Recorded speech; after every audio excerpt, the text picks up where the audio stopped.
Les derniers jours n'ont pas été de tout repos pour l'apicultrice Émilie Bie. Avant moi, il a passé un ours. Fait que malheureusement, tout mon matériel est éparpillé. Après avoir perdu plusieurs ruches à cause d'un ours, elle doit maintenant faire le deuil d'une colonie qu'elle avait réussi à sauver.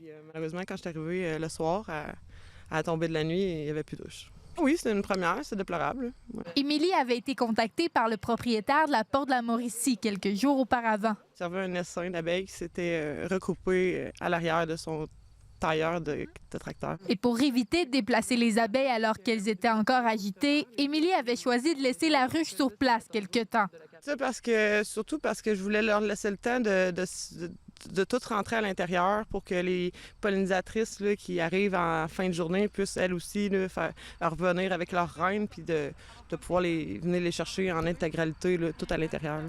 À son retour, il n'y avait plus rien. Écoute, les bras vont tomber, là. Je peux pas dire grand-chose d'autre. Elle n'est plus là. Puis j'ai regardé autour de moi, puis je me suis dit, ouais. J'ai vu beaucoup quand même de camionneurs, de véhicules. C'était le soir, comme tout le monde était présent. Fait qu'il faut faire confiance, là. On laisse nos ruches en plein milieu des champs. Moi, je fais de la pollinisation dans les bleuets au Lac-Saint-Jean, là. Quand je vais les porter pendant la floraison, là, je suis pas là pendant 2 semaines de temps à regarder mes ruches. Fait que, on fait confiance. On est là pour redonner, on est là pour l'écosystème, pour les agriculteurs. Au-delà de la perte financière, c'est surtout le travail investi pour sauver cette colonie qui la déçoit. Bien, c'est sûr que le matériel a un coût. Il n'y a plus rien qui est donné aujourd'hui, là, mais j'évaluerais ça comme 150 $, 200 $.